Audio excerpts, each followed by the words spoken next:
We're live. We're on television. You may all be on television. Please join me in this Pledge of Allegiance. Pledge allegiance to the flag of the United States of America and to the republic for which it stands, one nation, under God, indivisible, with liberty and justice for all. Thank you. Welcome to a regular meeting of the Town of Poughkeepsie Planning Board for September 15th, 2016. This evening we have a new member joining us, Brian Powers. He's an alternate member, and he will sit when other full-time members are absent, and that be the case tonight. So this is Brian's first meeting. We'll try and go easy on him. Thank you. And so we will begin. Public hearings. River Point, public hearing number one, River Point Residential and West Park Professional Buildings. Site plan and aquatic resource permit hearing, lot line revision review regarding a proposed development plan amended to include a single 7-story building containing 85 age-restricted dwelling units, 31,534 square feet, medical office, and 13,976 square feet of retail, pharmacy, or medical service uses.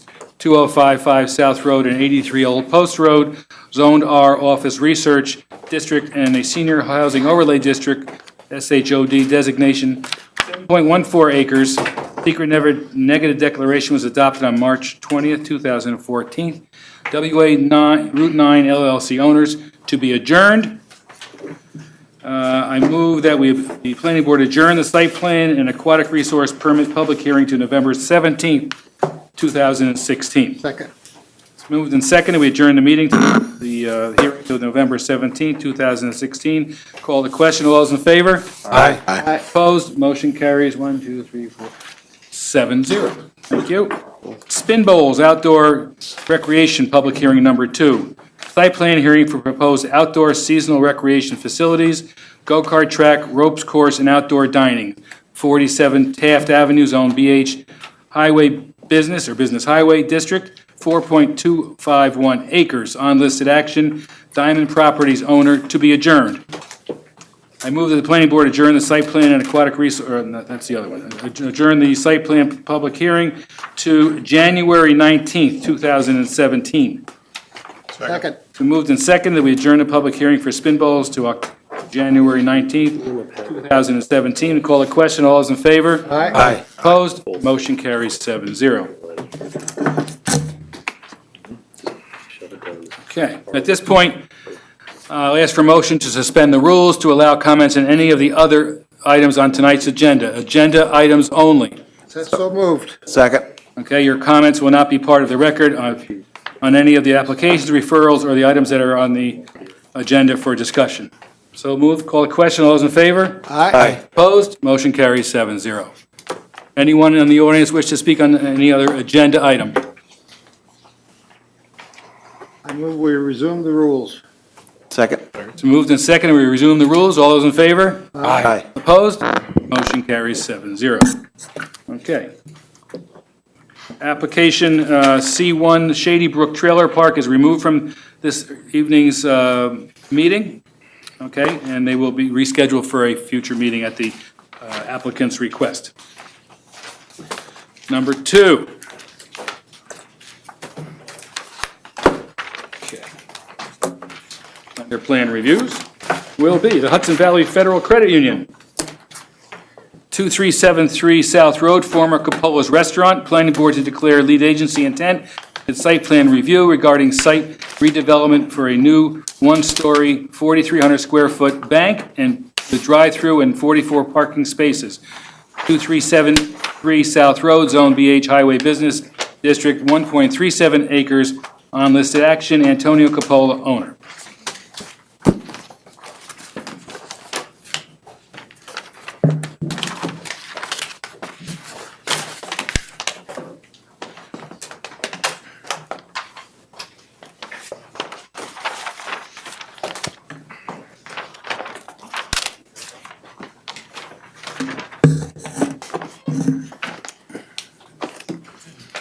There'll be no action taken on this application this evening. It is, the intent of the meeting here is to hear from the applicant and declare our intent to be lead agencies and the subsequent 30-day waiting period. Hi, good evening. Please identify yourself. Good evening. My name is Roger McKee. I'm with Jason Company. We're tonight on behalf of the Hudson Valley Federal Credit Union. With me tonight are representatives from the credit union, Turner Construction, the construction managers, and Jake Moriarty, who's also here tonight. I'm just going to do a real brief overview of the site plan. Not much has changed since the last time I was before you, but I will do a brief summary of that. The company is looking to do a new 4,300 square foot ranch at the Fuller's Restaurant site at the intersection of IBM Road.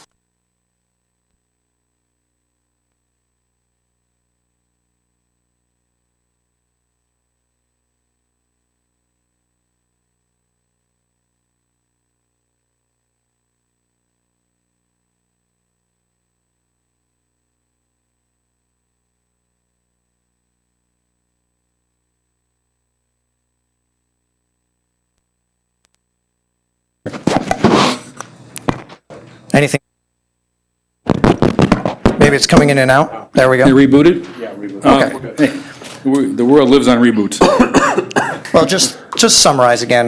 They're going to be proposing a 4,300 square foot branch, along with the associated detached drive-through 44 parking spaces. The property currently has the Copola's restaurant on it. The existing site's around 1.3 acres, 1.37 acres in size. The current property has around 90 parking spaces or so, and under the proposed plan, we're looking to reduce the overall parking count from that 90 down to around that 44, which also introduced quite a bit of green space to the project. In addition, the site has access to Route 9 and IBM Road. The curb cut that's closest to the intersection of IBM Road and Route 9, along Route 9, will be closed as part of this application. Jay's here with me tonight. He can give a brief overview of some of the building improvements, and then we can turn it over to the board. Thank you.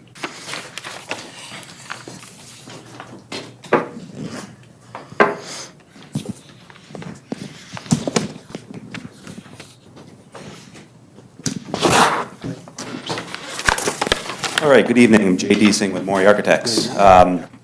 As Roger had mentioned, our building is about 4,300 square feet.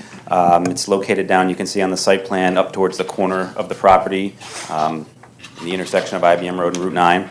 We're going to have two entrances to the building. There'll be basically a pedestrian entrance out on the Route 9 side, and then a customer with vehicle entrance will come down on the south side and enter on the side of the building.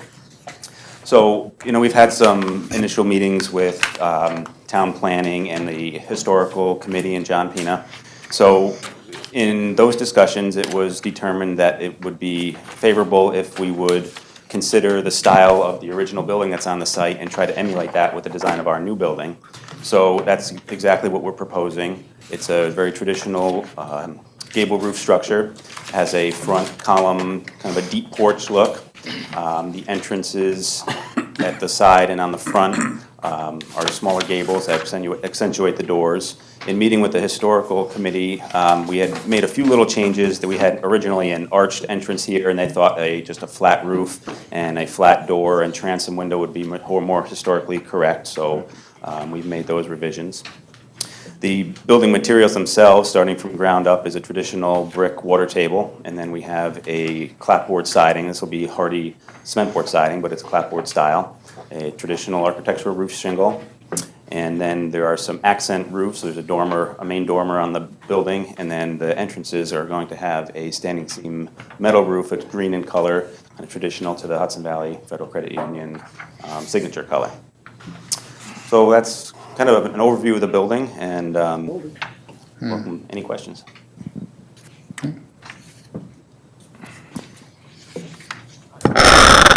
I have a question on as you face the entrance, the east elevation, the gable, is that going to be cathedral ceiling, or is that going to be a second floor? Oh, it's a good point. This will be a clear story that's gonna let natural daylighting down into the main area of the To be, branch. it will be cathedral ceiling. It will, yes. Designed to let as much natural light come in as possible, right? Correct me if I'm wrong. Yeah. Absolutely. There's a similar type structure on the original building, so we kind of adapted that style, and it does, it follows the style of the old building, but then also lets us have daylight inside, which is a nice feature. Yeah, I think it's a very attractive building. Thank you.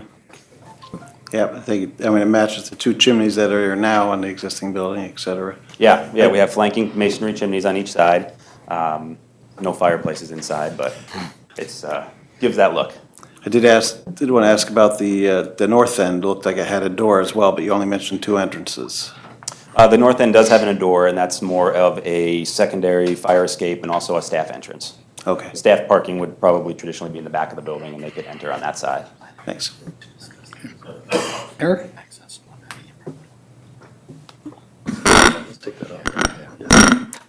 Let's see, we're at staff, we received the plans, this is the first application submittal for this to the planning board.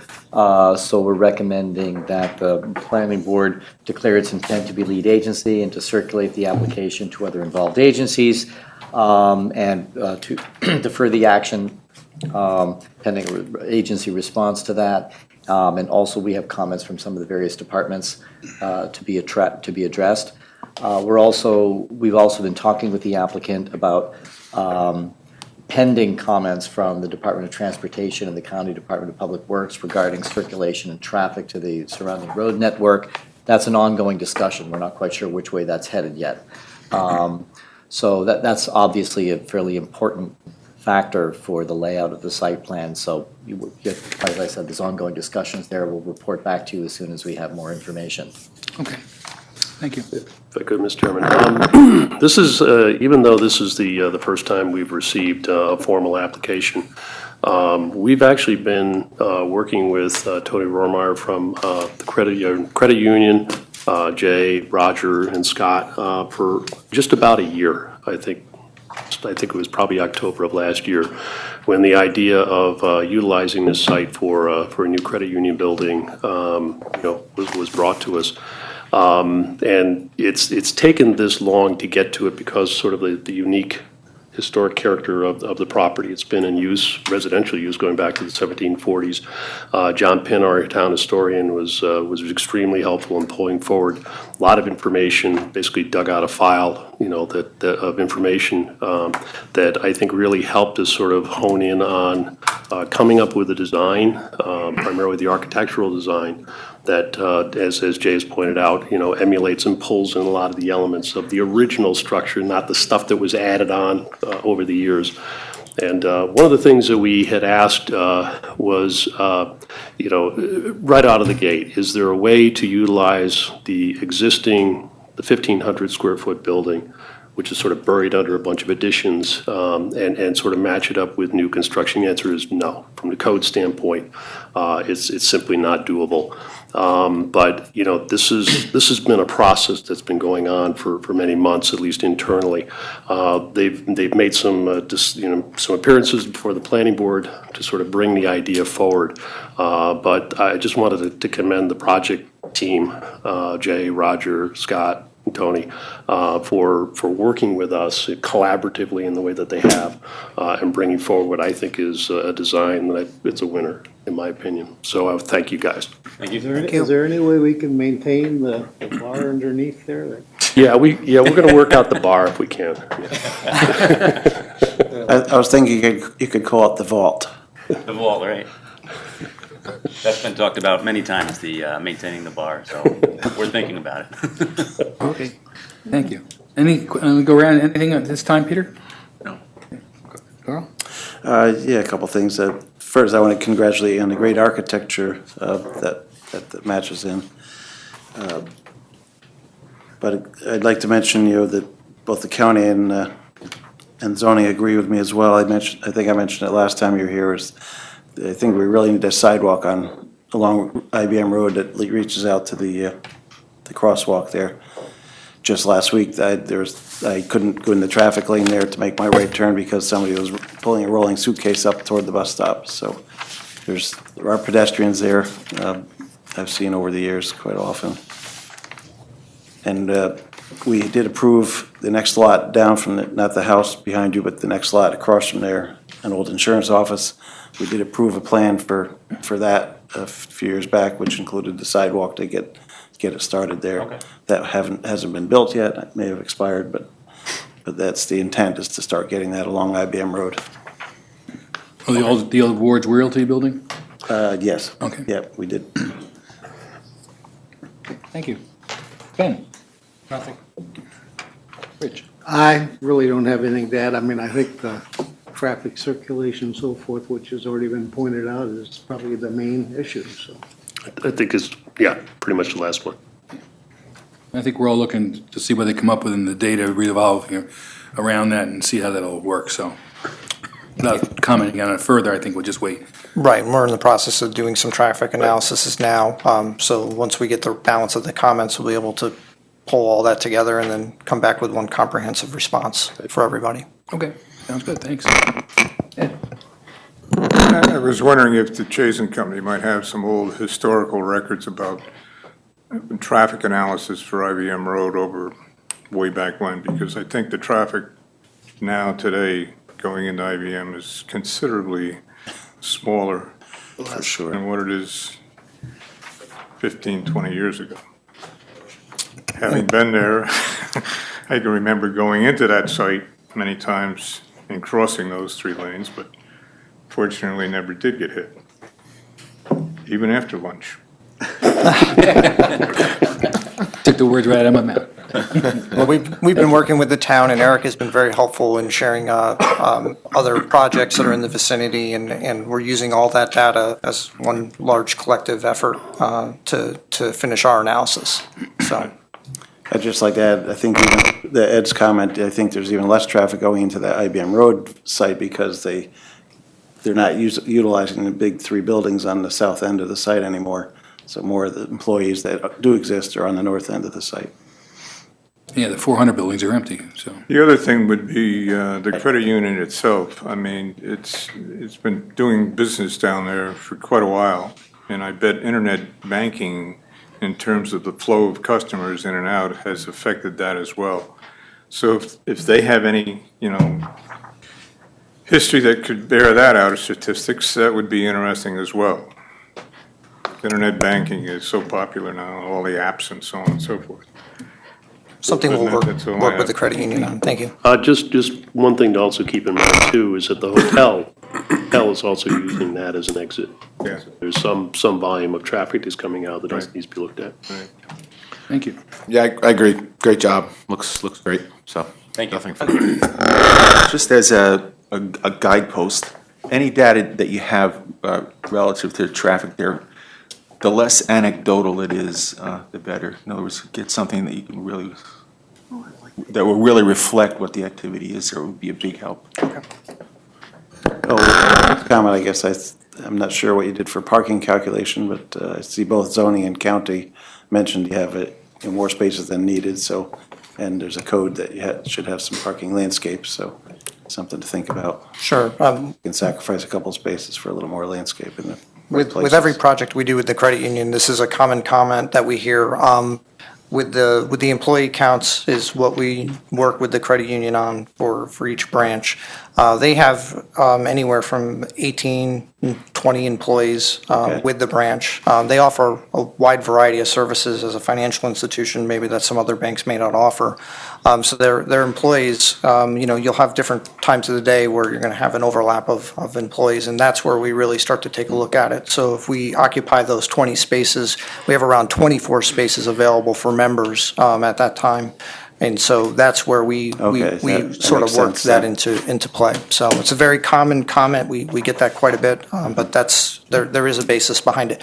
But I assure you, the plan and parking that we have currently on the site, around 90 parking spaces, we're basically reducing it in half. So we've added quite a bit of green space, over a 25% reduction Compared to of what's there pavement. now, yep, So, thanks. but thank you. Thank you. Roger, could you, with the next submittal, would you just maybe identify somewhere in your comments that parking assumption that you've built in? Oh, absolutely. In other words, the change in the allocation of parking according to not just the number of employees, but actually the overlapping shifts. Sure. So to help identify what the actual demand is. Yeah. I think that'll be helpful, I think, to the board and the record. Sure, as part of our written response, we'll include that in there for employees and such. Thank you. Thank you. Rich? I move that the planning board declare its intent to be lead agency to coordinate the environmental review of the proposed project as an unlisted action and authorize the planning department's circulation of a notice of said intent, a copy of the EAF, and a copy of the application to the identified involved agencies. Second? Been moved and seconded. That the planning board declares intent to be the lead agency, et cetera. I call a question. All those in favor? Aye. Opposed? Motion carries 7-0. I move that the planning board defer further action on this application pending the establishment of lead agency and direct the applicant to respond to the comments of the planning board and those received from the town departments and agencies, including but not limited to the following: 1 through 12, and I would add 13, the comments from the board tonight, particularly with the sidewalk and so forth. Traffic studies. Second? Okay, it's been moved and seconded that the planning board defer action on this application pending the establishment of the lead agency and direct the applicant to respond comments of the planning board and those received from town departments and agencies, including but not limited to the following: 1 through 12 and 13 being comments that were generated from the board this evening. All those in favor? Aye. Aye. Opposed? Motion carries 7-0. Thank you. See you after the 30 days.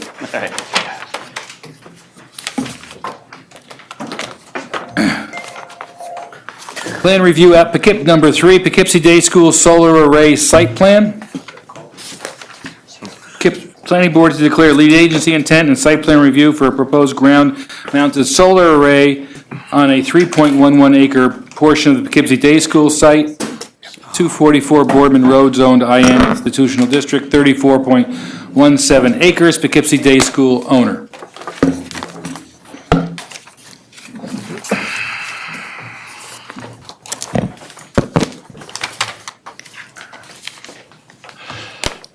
Hi. Hi, good evening. Larry Boudreau of the Chazen Companies. Here on behalf of Dynamic Energy. With me is Lauren Granger. She's working with me on the project, and Pat McGowan, who is with Dynamic Energy. Thank you very much for seeing us tonight. The last time we were before you with this project was in July. We had a workshop session. You gave us some guidance. We moved forward with that through August and made the submittal, of course, the end of August for tonight. This plan to my right is the plan that I had with me in July. The site plans we submitted are similar to this, except then we had to deal with the stormwater. So in addition to the solar arrays that were laid out, we had to design the stormwater retention area, which is in your plan set. Now, we did prepare 11 by 17, if that helps from a visual standpoint of the project. Do they have the plan set, you guys? Okay, good. So just to go through it, I'm going to go through it fairly quickly. And again, Pat's here to answer any specific questions on how this gets done. Lauren can answer any of the technical engineering questions, but I'll go through it. We'll turn it over to you guys, and then we'll go from there. Again, just for clarity, Dynamic Energy is the applicant. They are intending to lease land from the Poughkeepsie Day School. They will maintain the grounds where the solar array is located. That includes the retention area as well. Of course, Poughkeepsie Day School is the owner. So since they're the owner, the easement actually would be coming from them since they're the owner. I think everybody's familiar with the site. It's 34.17 acres. This project is located in the northeast quadrant. It adjoins a property owned by the Archdiocese. That property, we had to ensure that the solar arrays were set back 50 feet. So we're going to bring clarity to the site plan and make sure that we've demonstrated that. Also, there's a 35-foot buffer, which doesn't show on this plan, actually doesn't show on the site plan that we submitted, so we need to show that, and we'll show that. What we're going to do is pull back some of the grading and try to preserve as much as the natural vegetation in that 35-foot buffer area. There's some grading we need to do, but then we'll plant it, and we'll show you that. The solar arrays, as they are situated, we've measured 400 feet off of, I believe that's Cedar Valley Road, and it's 290 feet from Boardman Road. Perpendicular. If you were to look up the driveway, it actually goes close to 400 feet. So it's pretty far. And then the elevations from Boardman to where the solar array would sit is about 20 feet high. So your line of sight, you'd have to look up as you're driving by to kind of catch a glimpse of it. Of course, the solar array is wrapped with a 7-foot high chain link fence around the whole thing, and there's gates with that. I spoke to Pat about the sensitivity of building this thing next to an active school, and he can go into the details with that if you want, but this site will be wrapped with a temporary construction fence. And how high is that? Typically, we use a 6-foot chain link fence for that. Right, so that's wrapped around it. ETR, we got back the ETR report after we made the submittal, but there's no wetlands on the site. There is a potential for habitat, so the clearing is going to be limited between November 15th and March 31st, and we'll follow up with that comment. We spoke to Andy Learn this morning on technical comments for the SWIP, so we have a handle on that. And one of the things that came out of that is managing the dirt. We did the earthwork takeoff on it. We're a little high, so we're going to raise the grade to make sure it balances so there's no off-site movement of dirt. And I understand in reading the planning board comments, the action tonight, circulating for lead agency, declaring yourself lead agency, circulating. And from a procedure standpoint, we wanted to know how the public hearing would fit into all that. Is that the next meeting, or is it, how does that fit in? So with that, any questions? Yeah, that we could accommodate the public hearing in October. What now? We could probably do that public hearing in October after the 30 days. Okay. When would you anticipate a revised submittal? In a week and a half, we're going to meet the next deadline. You'll meet the next deadline? Yep. In that case, It'll work. We could go to public Okay. hearing in October. The board's in agreement. As far as staff comments, we based on some discussion with the planning board members at the field trip meeting on Tuesday, we've amended our letter. You should have a copy of that, as the planning board members all have a copy as well. It kind of went through some of the code requirements, but it also, we just pointed out, we're looking to understand a little bit better some of the points you mentioned about the setbacks, landscape buffering, a little bit of concern about proximity of the facility to the adjacent property line. Yep. And also, perhaps most importantly, although it's a pretty wooded site, we want to make sure, we want to get something in clear on the plan that's going to demonstrate we don't run into some of the glare or reflection problems that were an Yes. unfortunate experience with another Yep. facility. We just want to nail that down. Otherwise, you have our comments, and if you have any questions, you Could can- we attend the meeting, site meeting? I'm sorry? Could we attend the site meeting, the site walk? Is that something that? Site walk. Yeah, I don't have a site walk. We haven't done that yet. Oh, the planning board, prior to this meeting, the planning board had a separately scheduled meeting at which they discussed this. It was a workshop. Right, Okay, workshop so, meeting. so my question is, will the planning board go out and walk the site? It's unlikely that we'll schedule a formal meeting. I mean, to the extent that the individual members may choose to go out, they may. I don't think we're anticipating, Mr. Chairman, a formal. No, but if you want to set up a time that, well, there, I could let the planning board members know, and those who can attend. Well, is the site, is it flagged off, staked off? No, but if that's something you wanted to do, we would arrange for it. Yeah, You know what, I think it might not be a bad idea considering the last, the solar array we did on. Yeah, well, the question is whether the board is going to schedule the board itself to go out there, which becomes a public meeting on the site. Right, which well, is we could do that something during our work. Becomes a little, We could do it as a field trip. Well, you know, Or you could ask the applicant to perhaps stake out some of the areas of disturbance as best they can. I mean, it's a wooded site, and the individual members at their own convenience can go out. You could do either or. What I'm suggesting to you is if the board schedules a site visit, it becomes a public meeting. We have to do it on notice, and, we usually reserve that for the larger projects like Hudson Heritage and some of the other ones. And I took a walk out there a little bit, and, it's a fairly flat area where you're planning to put the array, and even though there's topography in the rest of the site, so it looked like it would be fairly isolated back in there. We have a drawing, a full-size set that gives a better depiction of the elevations on Okay, this site. so I think everybody pretty much has what if they want to go out there on their own and walk it with the maps, they can do that, Well, and the other. right? I mean, Are you, I'm sorry, Peter, are you looking for a larger set? I mean, we can Not make for one, myself, but just to review, because the set that we have here, it's a little hard to read, yeah.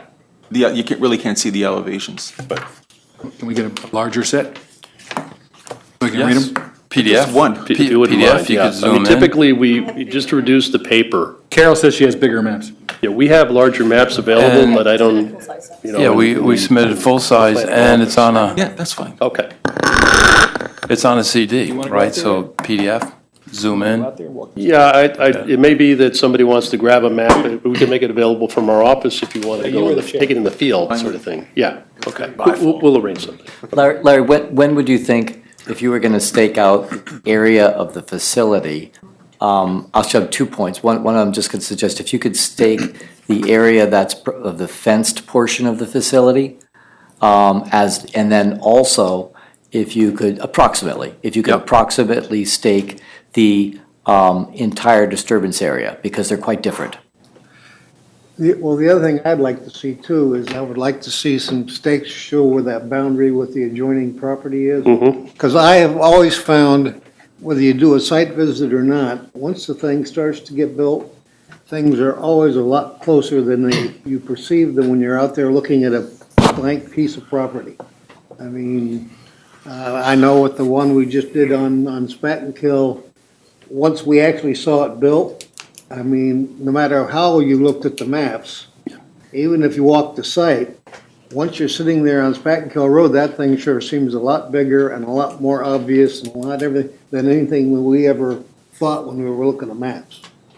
So, I mean, you got to see where that boundary is, and I think that's going to be the biggest problem because Is there any, future development on that adjoining property, it doesn't matter whether you meet the 35-foot setback and everything else.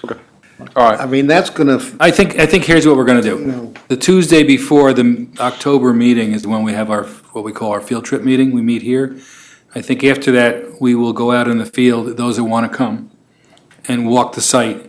And by that time, you can have it staked out to the way we described this evening. Yep. If you have questions, we can certainly do that or answer those. I think what you want to have staked out though, John, is not just where the chain link fence is going to be, but what's the work area? And where is the temporary area where you're going to put soil and so on and so forth? Maybe you can do two different kinds of, staking so that we can get an idea of how much. And this might sound like overkill, but I'd like to see a couple of balloons fly just to get a sense of the height. Balloons? Height of what? The top of all these arrays where they're gonna be. Yeah, how high are they? 8 foot. Typically like 10 feet. I'd like to see what it look, where the at balloon the flies highest. from the road, just to, you know what I'm talking about, a balloon Yeah, fly? yeah, for the Tuesday meeting? The Tuesday before in October, I mean, October 18th? yeah, that's 18th? Yeah. The array, if I understand, is that's drawing correctly, is 8 foot 6 inches. 8'6", yeah. Right. Yep, that's it. Sometimes we have to build it up a little higher for the higher snow loads, but Yeah. yeah, so that's what it is Counselor? here. The glare portion though, and I know we're not going the usual way around the board, but at any rate, I would be concerned about the glare, for the school, as what, both of those buildings are pretty close to this whole thing. And I don't know which way you're facing these. I don't know if it's going towards Cedar Road or is it headed west? South. Probably more towards Spackenkill. Right. Yeah. So I know the glare has been an issue with the other one, and I have seen it before. Typically, it's very early in the morning, right after the sun comes up, or right before the sun goes down when it's kind of on the same plane. I'm not worried about the morning. That's pretty Right. much in the east. Right. But yeah, it is pretty minimal, but obviously it does happen because you guys have seen it, so. But we need some assurances, that's a good point well taken, that it's not going to And the create other thing, problems within the you school. said it's a 6-foot fence. I would suggest maybe 8 foot, and you might want to put lads in there to help. So 7 foot is what we typically do for the final six. fence. 6 would be the Six is temporary. temporary. That's That would be the construction. temporary construction fence. You might want to consider, from a glare standpoint, an 8 foot that would reduce maybe some of that. I'm not quite sure how much. Yeah, I mean, but- we've done cedar fences, in those areas before as well, so Yeah. that's definitely something we can look at. Okay, but you can see we're a little sensitive to what's going on Absolutely. here, so- I mean, yeah, it could glare in, I don't know what windows are back there on the school, but it could glare into the school windows, I suppose, if that angle is wrong. Craig? Yeah, so to extrapolate on what Neil said, if there is a quorum that's going to be going to this, like offshoot of the field trip, we'll have to advertise that. But Well, we always advertise the meeting. John referenced the field trip meeting, so that is a public meeting when the board gathers and it may visit various sites. That is a public meeting. Do you have any, just to discuss a glare, you must have encountered this before, so I can't help but think that you may have some graphics that would explain or illustrate how you can anticipate where reflection and glare is likely to go for a given, in relation to any particular panel array? I have not encountered that before, but I could definitely look into it. That would be helpful if you can. Would. Any other comments, questions? Yeah, if I could. There's a call out for a variance. I think, did you receive zoning administrator's comments? We did not. Did we receive I don't those? think we're receiving new zoning comments. They're in the. It should be in the package the you one you got. just got. This is an unusual site, and it's bracketed east, south, and west by a public road. So you have three front yards, or the site has 3 front yards. And because of the location of the array, I'm not sure you could put it anywhere that you wouldn't need a variance. Our code specifies that accessory uses, which this would be, may not be located, quote, in front of the principal structure. Now, it's in front of this principal structure by virtue of Cedar Valley Road. So you will need a variance for it. gotcha. Yeah, it's just, Gotcha. I don't, Interesting. you're not gonna get what you need. It's one of those things, right? Okay. So I would highly All right. recommend getting an application into the zoning board. The meeting in October is bumped up a week to the 17th because of the Columbus Day holiday. Double check with Sandy Lane tomorrow, but I'm pretty sure the application deadline would be the 28th or 29th of this month, All right. whatever the last Thursday is. All right. And if you get on that now, procedurally, unfortunately, the zoning board meets before this board will meet in October. Right. But they can open the public hearing, you can make a presentation, and then they would simply adjourn it to November. Okay. Yeah, I had concerns about that. I remember when the code was written about the prohibited statement, because for such an issue as this, where it's in the woods, not really, Yeah. intent, but a Well, variance it is. it covers a lot of stuff, garages and sheds, and, Yep. it just happens, this is an oddball site because they got Right. 3 front yards. Thank you. Rich? One last question. Sure. And that is, Morris Company pointed out that there's quite a significant cut. So you're going to have to place a lot of dirt someplace. No, we revised that. Did you? Yeah, we did the earthwork. The question was, what is the earthwork? It appears like there's a lot of cut. We did it. There was. We raised the site a foot, foot and a half, got it to balance.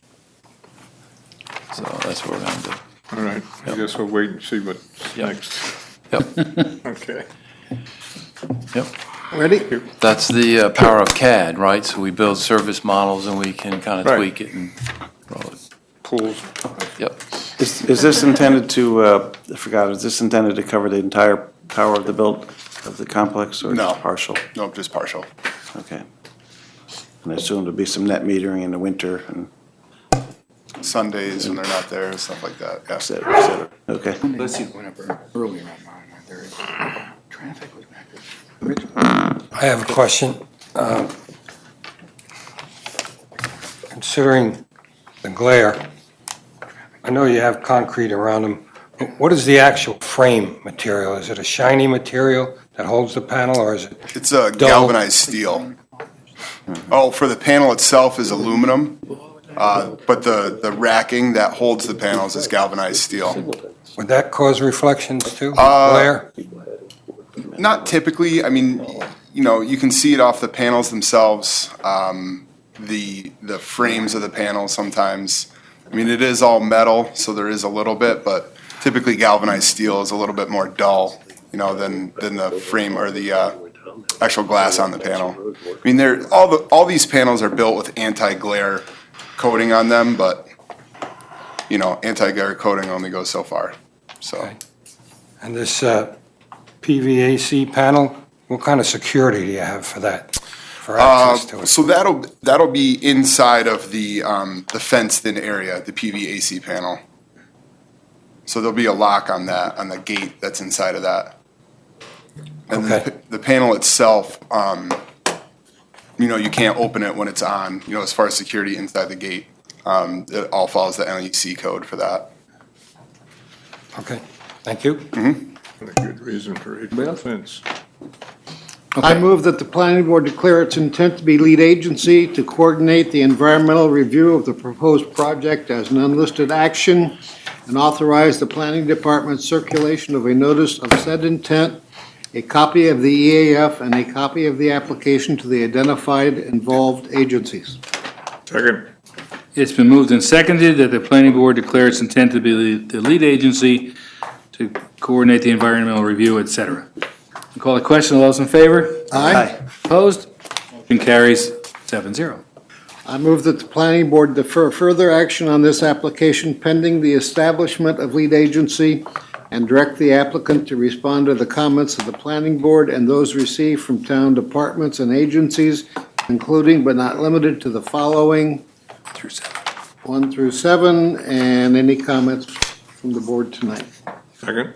It's been moved and seconded that the planning board defer action on this application pending establishment of the lead agency and direct the applicant to respond to the comments of the planning board and those received from town departments and agencies not included, but including but not limited to the following, 1 through 7, any comments made this evening. Call the question. All those in favor? Aye. Aye. Opposed? Motion carries 7-0. Thank you very much. Thank you. Thank you. I just had one more quick question. Yeah. For the chain link fence, do you usually put vinyl slats or something in there, or just leave it? You know, it all depends. You In talking the about past- construction fence or the? No, the final. Final fence, usually we will do just the galvanized chain link, and then in areas where it could, you know, help be a buffer. The visual. You know, we do cedar fence, or you can do the slats. Okay. Or straight vinyl fence, but I'm sure we'll talk about it more in yeah, absolutely. subsequent meeting. Thanks. Yep, you got it. Camelot Village Mobile Home Park Site Plan discussion regarding a conceptual plan to combine two adjoining parcels, add 5 new mobile homes, and construct a new 24-foot wide road entrance to Sheaf Road. 589 and 621 Sheaf Road, zoned RMH Residence Mobile Home, District 29.5 acres, Camelot Village, New York, LLC, owner.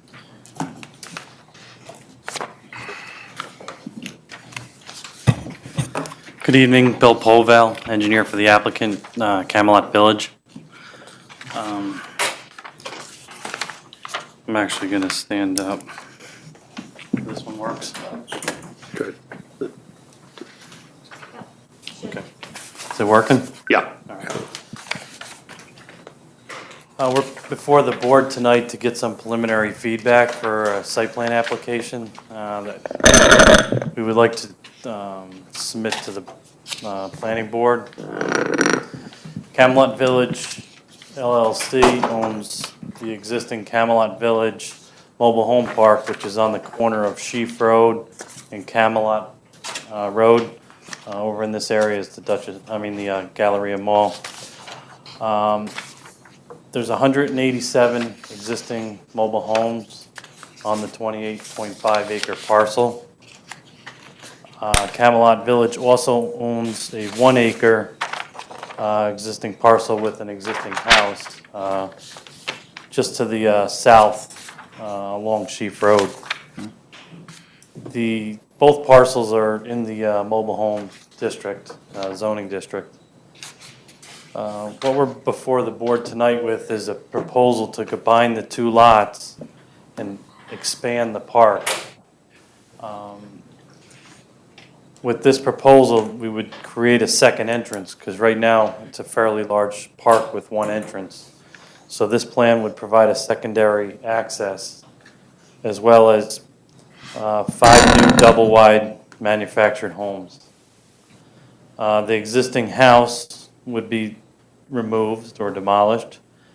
There's an existing detached 2-car garage to the rear of the existing house that would be retained, and actually one additional bay would be proposed, and that garage would be for storage of maintenance equipment for the park. So with this plan, if you're going down Old Post Road, instead of making the right to go in the main entrance, you can go down and make a left onto Sheaf Road and then come in this entrance as well. And we're here tonight to get some preliminary feedback from the board to prepare an I application. guess I'm mixed up. When you come down Old Post Road to the three-way intersection? Yep. Right here's the Galleria. Yeah, isn't the entrance is to the right? The entrance is to the right. Here's the existing entrance, which is over in this area here. Just before Camelot Road? Right. Okay. Camelot. So this new proposed entrance would be to the left if you come down. Okay. And again, that would provide a secondary access to the park. That's not a bad thing. That's a good idea.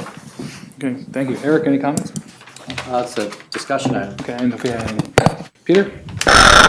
What is there's an existing pavement noted under the existing layout plan.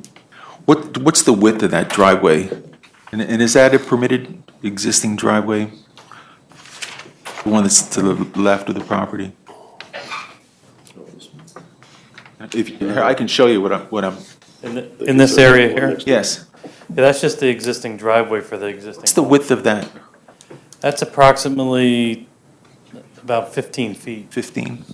You know, looking at it in scale with the rest of the drawing.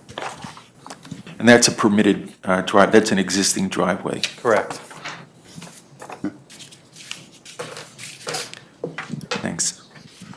I just had a question on, I think the extra exit is going to actually improve the intersection, because there's less contention of everybody coming out one exit or going into one entrance. So when you come down Old Post, you could have a choice of turning left or right then, depending on how the cars are lining up. But, not sure if you have any idea what the additional traffic would be out of that entrance or exit. Oh, that's something we would have to look into. We would anticipate that a good portion of the park would utilize that entrance where they exit on that side of the park. Certainly anybody heading southbound on Sheaf or something would use that. Correct. From Hillcon. Just seems like it gives them more flexibility that makes sense. Right, and that would also take additional traffic out of the intersection where Post Road comes down. Right, exactly. That's sometimes a contention point. Not a bad idea. Is there Second entrance. an issue with the lot is generally flat, but it's about 8 feet there, something like that, down from the existing park, so you're going to leave the... Yeah, that area there is fairly flat, so the new road and the area around the homes would be fairly flat. Okay, I didn't know if, because it went down there, since there was a downhill portion of the, right in this area where it connects to the old park.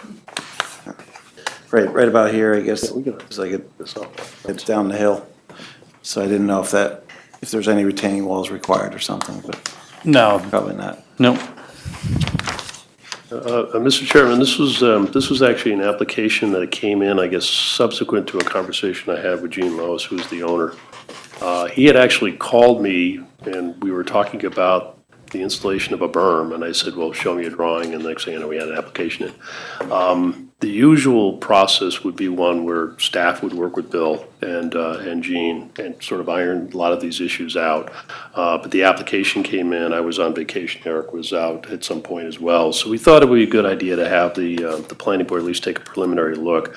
But it's certainly my intention that we meet with Bill, kind of coming away from here and bring in certainly the highway superintendent and, some of our engineering staff to have a little closer look at this. I personally, I think the idea of a second entrance is a good idea, particularly given the number of mobile homes in there. Is this the right place for it? I don't know. That's something that we'll have to, talk with Mark Pfeiffer and engineering about. So again, this is sort of a preliminary first look for the planning board, and we'll work with Bill, going forward to kind of iron out the particulars. Mm-hmm. Where the existing garage, was he just keeping that for maintenance shed or something? Or? Correct. Right now, there's really no place to, store anything indoors, any maintenance equipment. So he'd like to utilize that garage for that purpose. Sounds good. Good. Another quick question. Does the flow go to Tri-Muni here? Are you tied to Arlington? Yes. Which, is it Tri-Muni or Arlington? Arlington. Yes, I'm sorry. Over here off of. It's Arlington. Yep. Okay. And the other thing is, on your conceptual plan here, you've got 5 units depicted. Those are all double wide units. They're 26 by 60. Correct. It looks good overall. Okay, thank you. Ben? Oh, did you think you had any variances that you're going to be needing for? No, when we add the 1 acre parcel to the overall park, it actually would allow for, I believe, 8.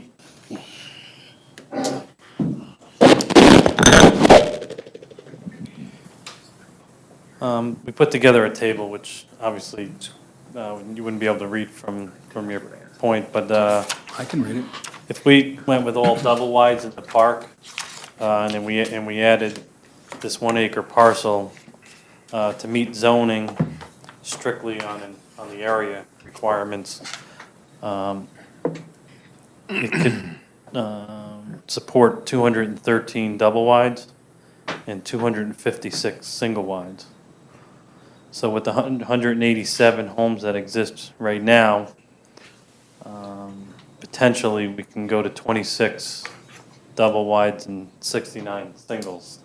But Well, there's that's- other factors in the park that, But that's based on zoning, the town zoning. that's with the Yeah, town zoning. But I just want to caution the state building code in reference to manufactured homes has different standards that may affect certain setbacks Sure. and things, yeah. And what we did with this layout here, you can see on the, I think on the smaller plan that I submitted to the board, you could see that we created lots in accordance with the Town of Poughkeepsie zoning code.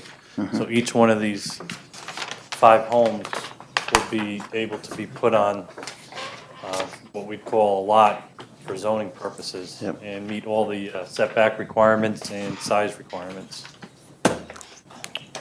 Bill, just as a clarification, you mentioned about the total number of units for the combined site. I just pulled out of our very dusty files.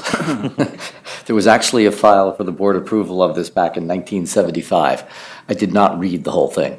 However, I did notice that, at least in the final action of the board, the approval seemed to be for a 200-unit mobile home park on the existing site.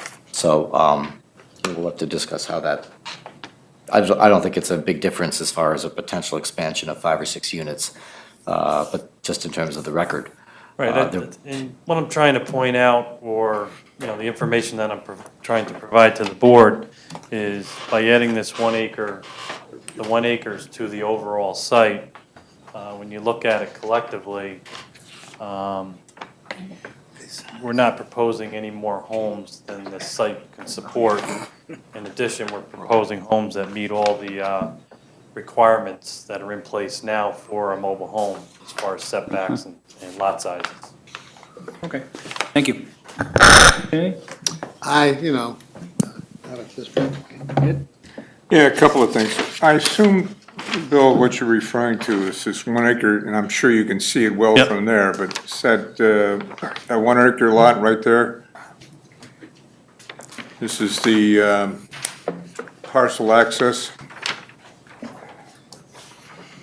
I assume it's this one right here, right? Yeah, okay. Two things. One, the driveways associated with each one of these new mobile homes, are they two-car? I made them wide enough for 2 cars, as shown. Sure? Yep. Because that's always a problem. If this is going to be an entrance or exit, Good question. that's where you're going to have people parking out on it. And is there any area that has been designated for visitors or anything like that? Not That's that I'm- always a problem, especially for the fire departments. I'm not aware of any specific parking spaces for visitors. I will say that the majority of the road within the park is 24 feet, which would allow some parking on the, temporary parking on the road for visitors in front of the homes. Well, how about some signage that says one side only parking, something to that effect? Because if there is a fire and you get people parked on both sides, it is a problem for the fire Okay, department. that's something I can That's something I'd like to see. take a look at as we're moving Take a forward. look at. Additionally, I'd like to see some kind of shrubbery, whatever, along the Sheaf Road area. That's a terrifically dusty area, especially with the trap rock there and everything else, so. Some screening of some sort I'd like to see included as well. Bill, there's a fairly lengthy fence along the existing that might also be extended as well. Okay, yeah. There's a fence. Yeah, sure. Is that right? Just kind of going off memory, I think it was a wooden stockade style fence. Correct. Yeah, and it seems to be, Next to them? that fence gets run over all the time. Well, it gets beat up when snow gets pushed up against it and all that, yeah. Looks like it, 'cause it's got different. That would be my concern with the proposed entrance, because that area there is, I drive it pretty much on a daily basis, and it's just an awkward, kind of as you come around that turn. So I'd like to see where the entrance is gonna be. Especially, the first thing that popped into my mind was the school bus stops at the main entrance, but with that happening on the other side, That's a different. a stopped school bus in that spot could cause a lot of issues. You know what I Okay. mean? So just to see where it's being placed would be nice. And quite honestly, it brings up a really good point, because you see kids coming out of there all the time. And then they walk up to the Galleria. Yep. There's a lot of foot traffic. Sidewalk that comes over there? I asked Joe Castaldo about that years ago. Eric saying no, but. He said no. No, pedestrians, Well, that's a tough, then I worry about all the trucks from Trap Rock. Yeah. yeah, I know it. But you see it all the time. Yeah, Galleria wasn't amenable to putting one in. Well, we're gonna have to discuss that. That's certainly something to think about. And a See, crosswalk we and a keep street, trying to and a put street, sidewalks on Route 9 for the same and reason. a street light and a crosswalk? Okay. Question, is any portion of the site in the floodplain? You know, so. Yeah. Is any portion of the site within the floodplain? That is something I would have to look into. I know where we're proposing the addition, there's no floodplain in that area. Let me ask you a question, it's, maybe our legal counsel could help us. If you were to consolidate these sites, would any of the conditions, floodplain conditions of the mother site be imposable on the consolidated site? Just wondering. I'm sorry, I'm not really following. Well, let's say if What do the you mean? original site It's is site. subject to certain terms and conditions of being in a floodplain. Well, no, I guess I'm answering my own question, just thinking out loud. I'm okay with that. But the reason I asked you the question was that in the notes on the plan that we got, it references limits of floodplain shown hereon. But on the legend, there's nothing on the legend that would lead us to a floodplain on either side.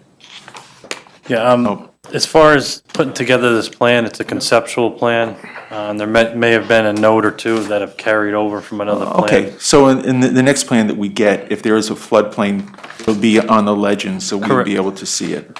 The intention with the next plan is it would be an actual full-blown site plan. For example, we didn't show any landscaping on this plan because we just wanted to give the board an idea or a concept that we're proposing, to get some feedback before we spent a lot of time, moving forward with a lot of the details like landscaping and so forth. So, what my intention is with the next submission is it would be a formal submission, a full site plan, and we would have, hopefully all the details, on the plan.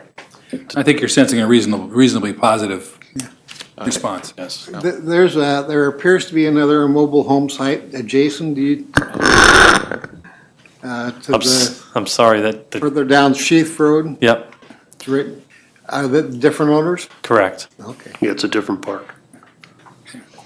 Don, anything on the flood, anything come to mind? I'm not sure whether this would be grandfathered to that, something we'll have to look into. Good point. The only thing I'd mention, you talked about extending the fence, you just be careful of line of sight distance for that entrance exit. Yeah. Well, that'll come up in the site plan for sure, but that's a good point. Okay, any other questions, comments? Nobody? Okay. You've got our feelings on this, so I think you should move forward. It looks good. Thank you. Bill, if you would, maybe give my office a call tomorrow and sometime next week, and we'll set up a time to sit down and kind Sure. of, burrow into some of the details on this for the next submission. I will do that. Thank you. Thank you. Review number 5, Spacken Partners LLC, discussion for reuse of an existing building, former IBM Building 5, parking lot and road improvements, 56 Enterprise Drive, zoned IH, Heavy Industry District, 3.83 acres, Spacken Partners LLC owner. Is the applicant present? Thank you. Have a good night. Take care, Bill. This is a discussion item? What's his name? Tim? I'm gonna find out. What we always used to say.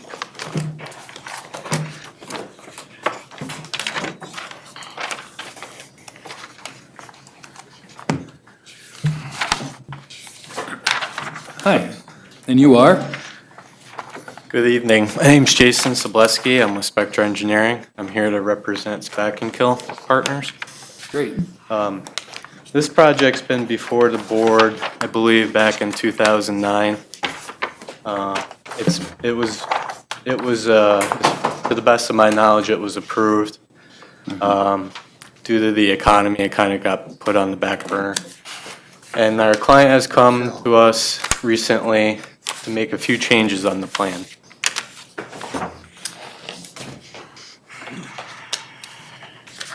The client would like to rehabilitate the existing parking lot on the north side of the lot. Get a little closer to the mic. Yeah, Jason, if you could, we have some members who are not on the board at the time this came through us originally. If you could sort of orient and explain where Route 9 is and Oakwood Plaza and some of the other things in relationship to the site. Okay.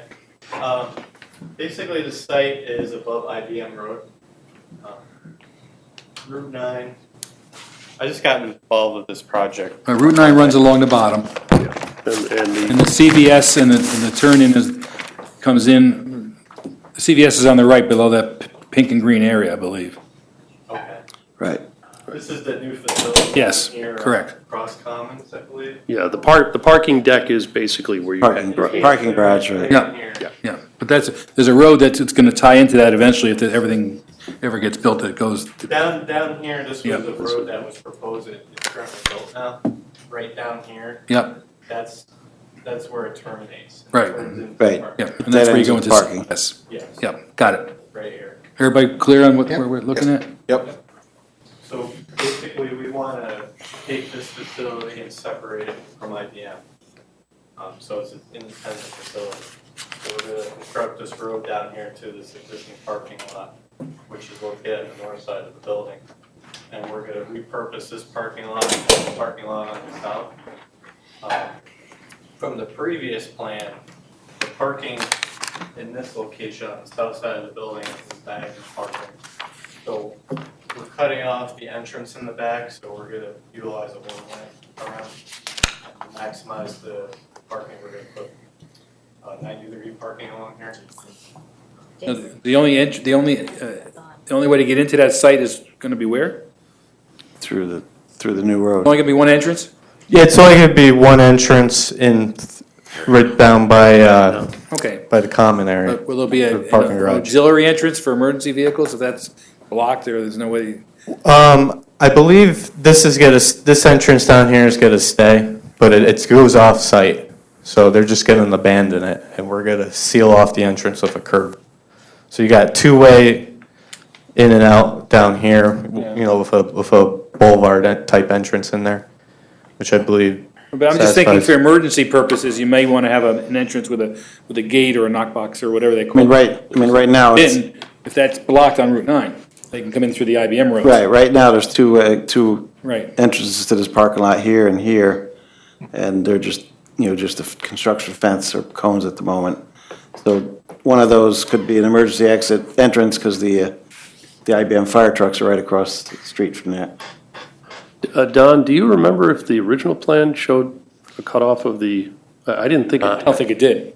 I think you're. You're gonna need I a don't second- believe it did. You're gonna need a Regulation. second egress for fire purposes, so I mean, we'll talk about that going forward, Okay. but, yeah. Yeah, but I understand it was just kind of to come before the board and get some ideas on it, not Yeah. a formal meeting or anything. Right, right. Well, like I said, this is just gonna be a curb, so it could be mounted, or it could be a mountable curb. That, Um, I mean, that's, Well, depends what the let's responding let- fire truck is. Say about what you're gonna repurpose it. I'm curious to see what you're gonna Right. do. So the north and the south side of the existing building where the parking lots are now, they're gonna repurpose them, rehabilitate the parking lots. We're gonna put in landscaping on this side, some islands in here. All the islands that are shown on this side aren't there currently. That was part of the plan that was approved, I believe, back in 2009.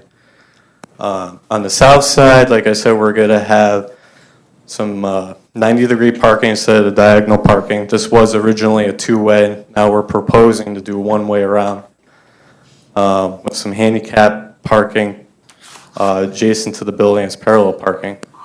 And the biggest change that we have is we want to add more parking to the front, just because we're unsure what type of use this building is going to be. It's zoned for offices, but we're not sure what type of office the renter is going to occupy.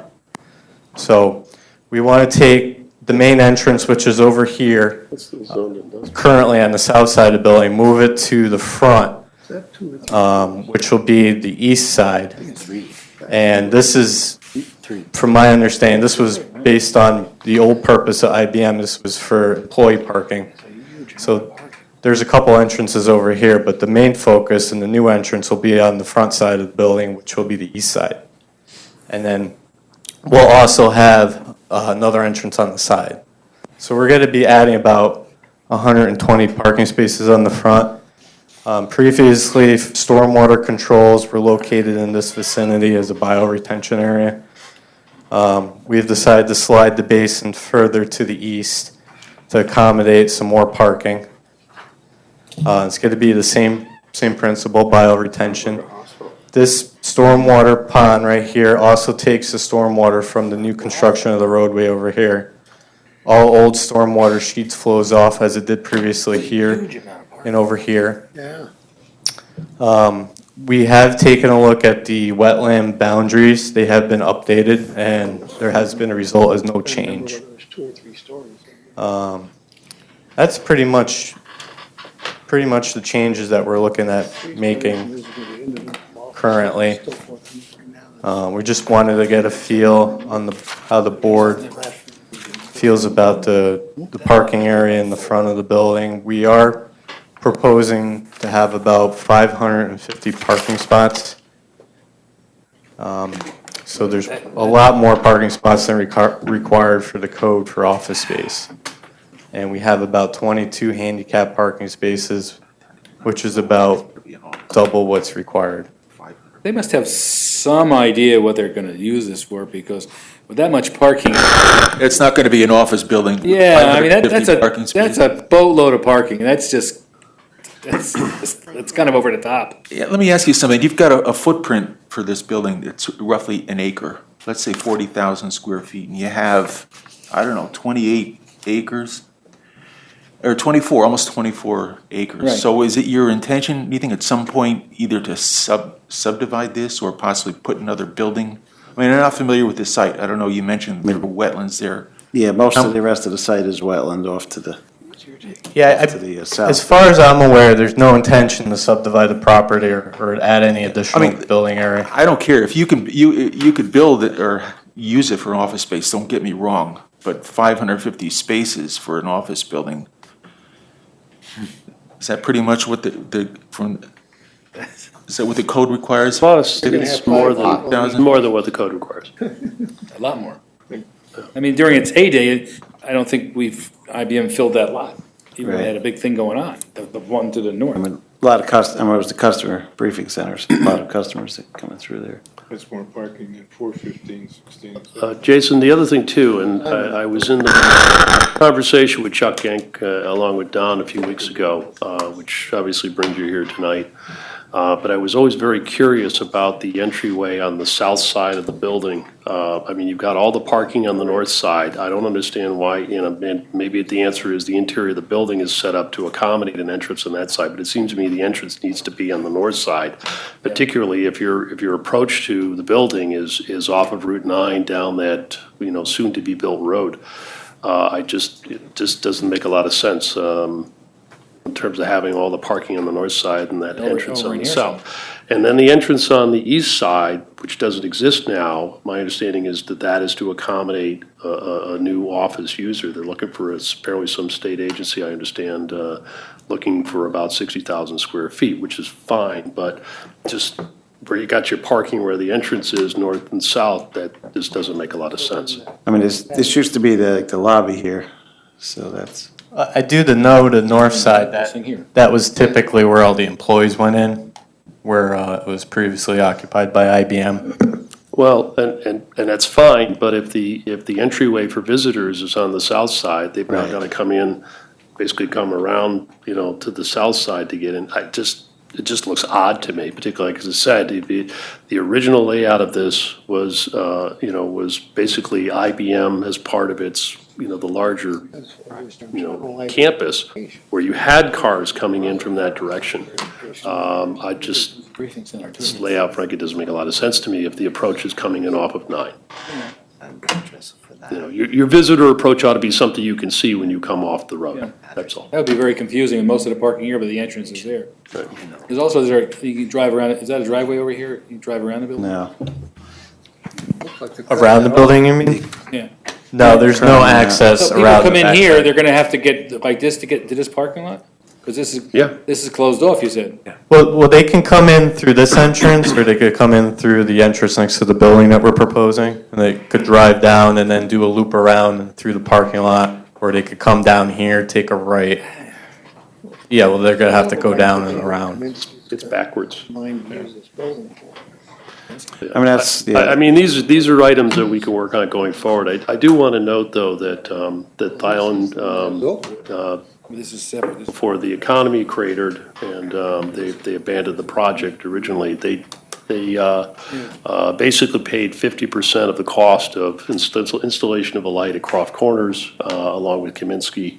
There are some other site improvements. There were water lines that were installed. There's a water meter. So there were things that they were doing. And then infrastructure's all the there. potential tenants basically went away in 2008, 2009, along with a lot of other jobs So there was certainly work and work done and intention to fill this place. So, personally, I'm happy to see this coming back and trying to use the building. I just think that there's some things about this that we need to talk about in terms of approaches and making it frankly work. I don't think this works in terms of that entrance on the south side. It sure seems like they know who they got to use for that building. Well, and that's, my understanding is that that's the new lobby area on the east side. East side. So they're adding a new lobby. Accommodate that potential new user.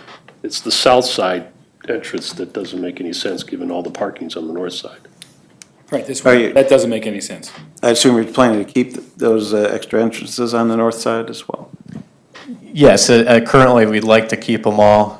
However, the client has expressed that we could reduce some of the parking on the north There's two side. entrances, one on each side, here and here. Yeah, on the north side. So that's the employees went in through this way and the customers came in through the lobby here. Do you know? Yes, previously. Lion Associates. They're up there, they're down in Fishkill. Who's the principal? I mean, it looks like you've got some landscaping and parking. That's, a new code is to have parking landscape as well as human scale lighting. So I don't know what you're planning to keep existing lighting poles or redoing the lighting. The lighting poles on the north side of the building, we're gonna relocate them. That's what we were previously proposing. We're proposing approximately, we haven't done a lighting plan, this is just preliminary. We're proposing to put a couple lights in here. We're showing one here, one here, one here, and one back here. Just saying, generally, the code has evolved to be more human scale, so it's not 40-foot poles or something. Oh, the larger Right, mass. so you Okay. have more. Okay, so More yeah, lower Trucks and utilities. lower down poles. We could look into that. That helps to avoid the night glare and such as well. So you're saying instead of repurposing the existing lights on the site, you'd like to see a smaller mast type structure? Yes, I think so, 'cause I can't remember how tall those poles are, but the existing ones are fairly tall, I believe. Just a discussion. They may be okay, but something to look at. Mean they're going to be importing. And the only other concern I have, though, is, is the contention at rush hour. I don't know what the purpose of this building is, but traffic needs to be looked at because people right now, coming in and out of the garage there at rush hour All these lots. are gonna be contending with people coming in and out of this site potentially at the same time. Right, good point. So what, I think at some point, you need to come in and maybe put the principal, have a meeting with staff and what have you to discuss a little further the intended use. Because I don't think we can justify that much parking without having some idea what they're gonna, is it gonna be such a use, like they're gonna be storing trucks there? For utility vehicles of some sort, or. I think what you're saying, it's hard to have a discussion when we really have so many questions. Yeah. That may be it. With only one entrance and one exit. It's not that we're against it, we just think we need a little more information. I'm not aware of the intended use at this time. It could be partial medical. So you'd want Somebody a must lot have more some idea if parking. they're going to build all this additional. I'd rather see the parking and then add additional later on down the road as it becomes needed. like a land bank some or something? Land bank, right. Yeah, we could do a land bank parking. I know the client expressed having the entrance where we're currently showing it, and I know they're willing to reduce some of the parking on the north side as a possibility. Okay, that's. They would really like to see the entrance where we're currently proposing it. Yeah, I don't think the east entrance facing 9 is the issue. It's that weird south entrance with all the parking on the north side. Mm-hmm. It's just, the approach to it just doesn't work. You don't see it. You've got to go. Kind of counterintuitive. Half of the building to get to it. I mean, that's the way the building was designed, but repurpose it the other way. But that's certainly something that, what I'd like to see is talk with Chuck and whoever else you're working with. Let's set up a staff level meetings and again, at your convenience. I don't know how quickly the client wants to move on this. Again, I met preliminarily with Chuck a few weeks ago. And he kind of talked generally about what he wanted to do, and I said, fine, we'll bring it back to the planning board. But what I'd like to do is to have staff level conversations to address some of the comments that you've heard tonight. preliminary to actually getting an application back in. Let's iron out as much as we can at the staff level. And, we're pretty familiar with what our board is going to be looking for in the way of that. So you could arrange that through, give Carol Barone a call. She keeps my calendar, and we'll set something up. Okay. Tell him that. Any other questions at this point? I think we're pretty much, you got the idea. I just wanted to say one more thing on the fire. No. The fire, I always wanted to say that, the response would generally, would primarily be from the Croft Corners, wherever it is, down this road, because that's right across the street from them. But IBM would probably be a secondary responder. Well, they're a private industry. Why would they want to? They do secondary response to other places in the area, but if they were to respond, they would need access other than, I don't know, this would be going against one-way traffic to get into here. So it'd be more amenable to have something right there. I never knew that. Yeah, okay. That's all I'm saying. Cool.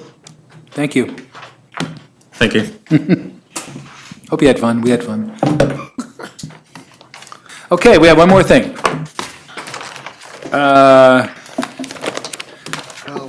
Okay. Review number 6 got added to the agenda. Balbo, 788 Main Street. Architectural review amendment to amend the approved architecture plan regarding rebuilding a demolished single-story retail space as a Some government class. 583 square foot addition to a 3-story building. 788 Main Street, zoned ATC, Arlington Town Center. Something we said? Is the applicant here? 0.37 acres, type 2 action, Antonio Balbo and Maria Balbo, owner. Where did we go? Something we said? Good evening. Jordan Valdina, Synergy Design, Architecture, and Engineering. Hi. Hello. Hello. Okay, so what has happened is we got our approval, and during construction, some changes were made that I'm here to discuss and present to you and field any comments, yeah. Driven apparently by financial considerations. So. Should I walk through the differences, or? Well. Sure, but. Okay, so the. 2 minutes worth. Run through them. Yeah. It's the same footprint, same shape, same height, same primary roof, same over roof egress and ladder. Same location of the center of doors and windows. What's different is there was a double door on the front that's now a single door. It had a little roof shown over just the door that is no longer present. They were double window units along the front. They are now wide single window units. It is proposed to be a grayish color with a light beige trim instead of a more uniformly beige color that had a low brick base, just a little more than a foot tall with a concrete cap, which is not there anymore. And then you have those corner pieces. It's kind of the word I used for them was crenellated, but I think there's another word for the You want to hear my word? Yeah, I want to hear your word. Yeah, I can't say it on TV. Is it an aesthetic decision? You don't like that kind of thing? Yeah. Keep going. Yeah. Well, there you have it. I think that's about it. Okay, thank you. Yeah, I have no problem with the door or the windows or. Yeah, I don't think that's what. Are you, is it a stucco finish that's what you're trying to do? It is in fact stucco finish. And the original approved design was presented as an alternative choice on it that would appear stucco, meaning either ephes or stucco. The original was showing brick on the bottom though. So. Oh, I'm sorry. The base is now no longer proposed to have a brick base. But are you going to just leave it a gray stucco unfinished? The stucco is a finish. I believe it's an integral color, the way stucco works. I actually might be wrong about that. I don't think it's an applied paint. It goes right down and it goes right down to the sidewalk. It is finished stucco, but there's no separate base So what element. we're looking out there today, what we're looking at today out there is actually the finish? No, that's the scratch coat, I believe, or the, yeah, second Okay, but it's coat. basically going to be that color. No, I believe it's a lighter gray. That gray that's there. The trouble with rendering something on a piece of paper, there it is. That's the color. That's the color. Blue? No, that's actually Kind of a blue- gray. It's like a blue-gray. That's, That's actually gray. nice. Potato, tomato. Nice presentation, Carol. I see. We like to have fun, you know. Thanks, Vanna. That's good. So I guess the original brick, I I don't guess. call that gray. You call that gray? Blue gray. They call it gray. Benjamin Moore. Gray. That's sort of. What's this? Great Gray. He's not a bad guy. What's on, Looks like a fun guy. can't tell what face I'm looking at. It says, Well, I wrote that on there, Who's the just so I know what it was. It should doesn't be, say what color. that should be a light No, beige. Dina? It's just like a, he's. I don't know, there's something up here, but. No, that should be a light beige on the base, yeah. I don't know, maybe you can tell what this lettering is right here.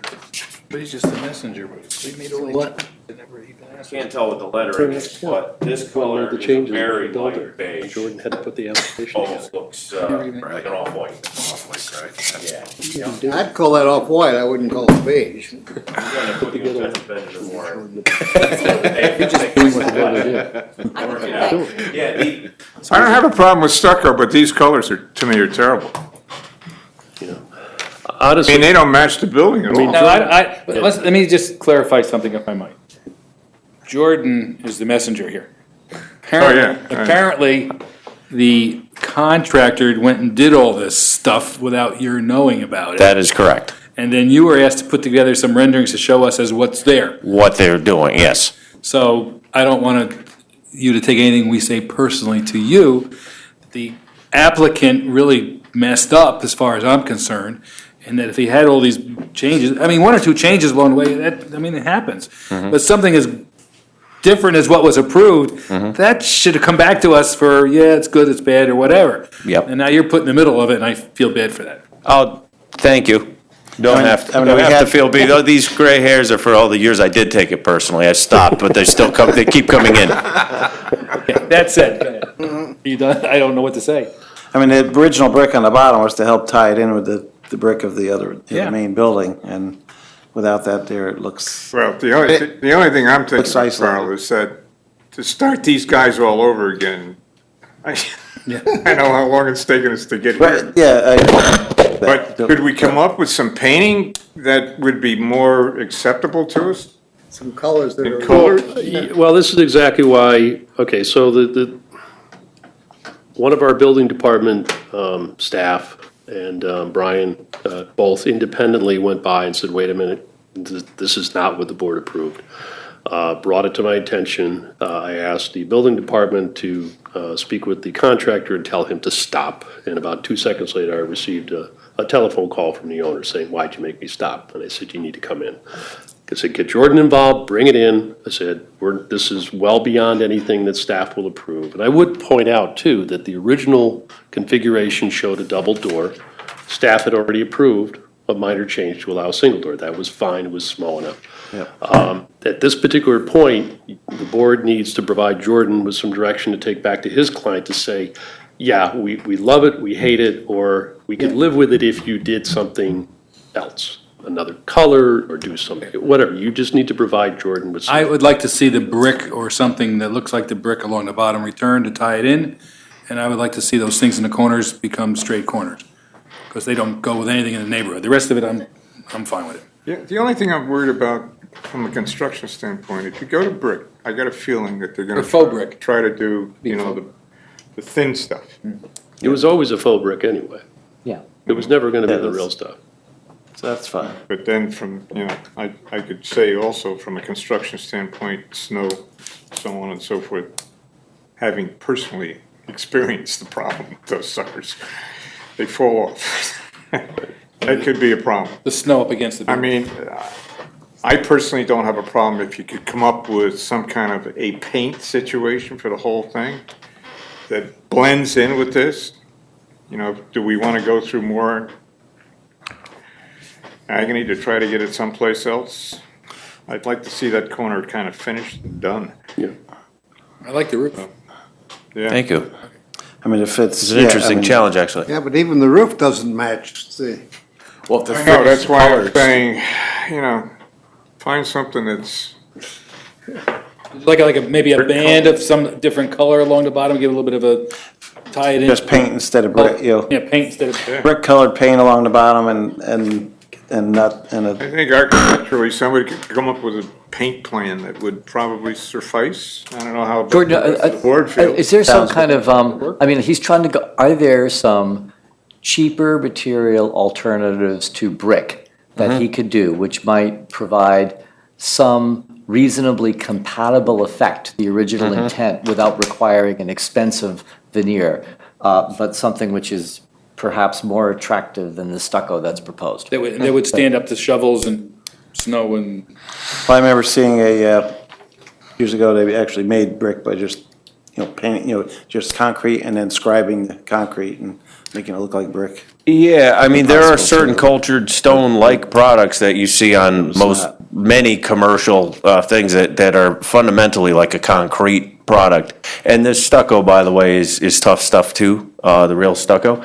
But, so for example, some form of cultured stone, it doesn't, what it might be able to match is the stone around this side of the building. It does relate to that. And just to mention regarding the colors, if you go on the alley side, to the drive side, to the left there on that image, That went out, but I can. the back of Tony's, I could point it out, is, back of Tony's Pizza is, I don't know if this is getting me here, there we go.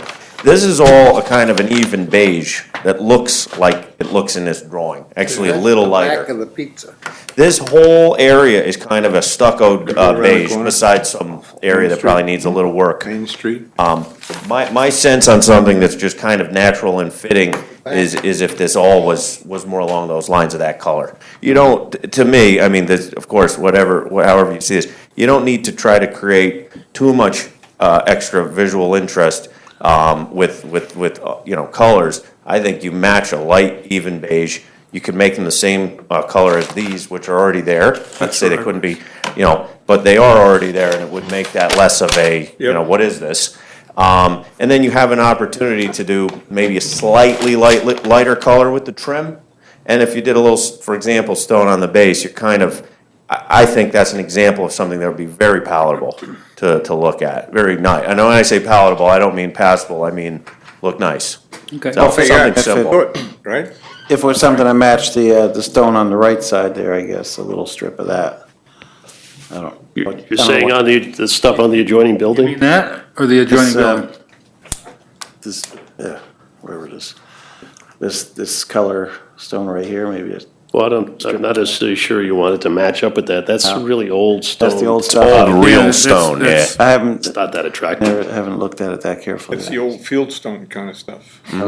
Jordan, is the brick veneer that was originally proposed, I mean, how much more expensive is that than the stucco? Or how much, or how does it compare? Is something that you're describing that sounds more palatable, is that about the same as the brick veneer? Because if what you're thinking of is the same as the brick veneer, why not do the brick veneer? Sure.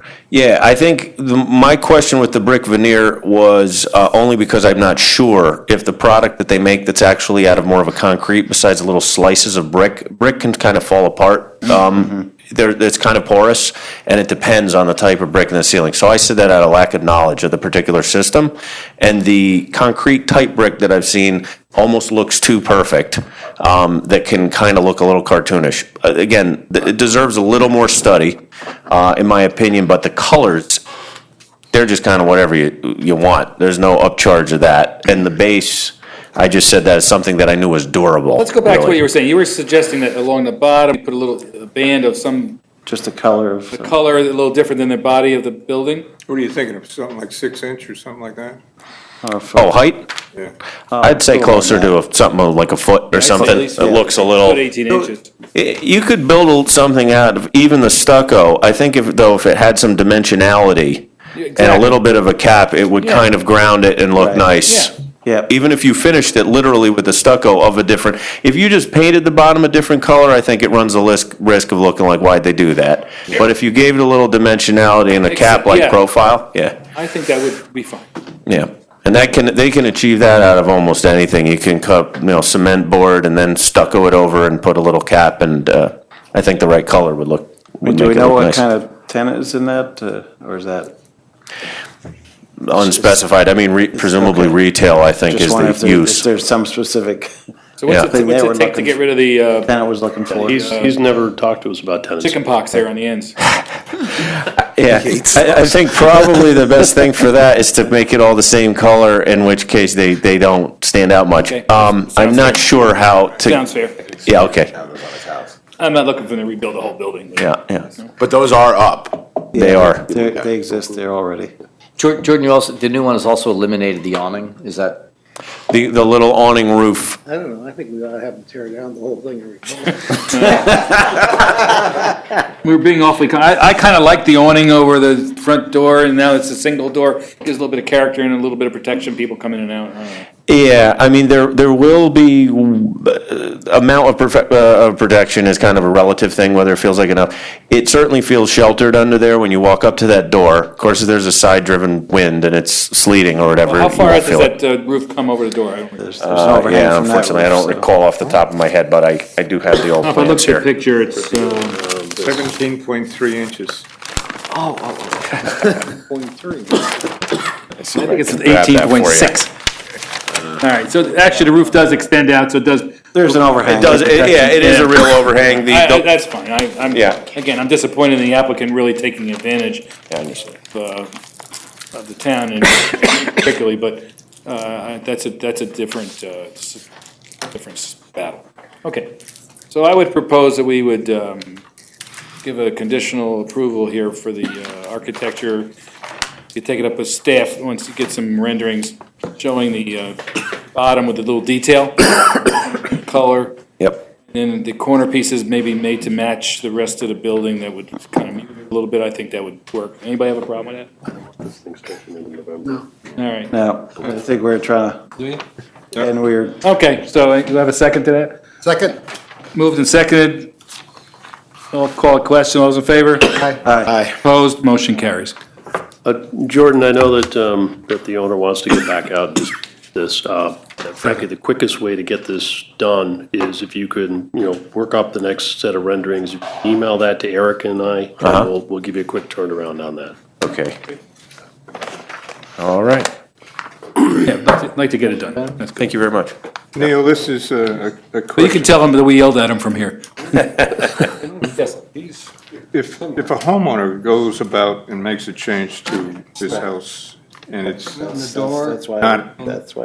been zoning and so forth approved, he gets fined. In a situation like this, I mean, we're kind of saying, go ahead, but there's no fine, is there? There's no penalty. No penalty? If an owner goes and, let's say, decides to put up a deck, gets no permits, anything like that. Right. The first action is not to go and issue tickets and collect fines. Right. The action is to issue a notice of violation. Right. And tell them to come in, submit an application, get a permit, do the inspections, and legalize it. The only time that we get into issuing tickets is if he ignores the first order, maybe even a second order, and it's time to take some action and bring him into court. Now you have a judge, you're in front of a judge, hire a lawyer, now it becomes a big deal, and that's really the punishment. The idea, though, is that, we're looking for compliance, we're not looking to collect fines. I know. And in this case, the direction was, my direction to building department staff, go out, tell the builder, stop what you were doing. And of course, he immediately contacted the owner, said, I was just told to stop, and then I received a phone call, no surprise, and explained he needed to get Jordan in here. We have not issued a notice of violation. I didn't see the need to ask staff to prepare that because I knew Jordan was coming in to talk to us. And the board has made a decision now going forward. Let's hope that he builds the next thing. Otherwise, we'll see Jordan again next month. I was trying. These are billable hours, right? Yeah. You were here 5 Sorta. hours. And I think when it's all said and done, I think the applicant needs to have a community pizza day for all the neighbors. Agreed. That being free pizza for all the neighbors. Okay. You don't get paid until the end, right? It's always a slippery slope. Okay, anything else? Thank you. Richard, I move that the meeting be terminated. Second. Moved and seconded, meeting be terminated. All those in favor? Aye. Opposed? Motion carries 7-0.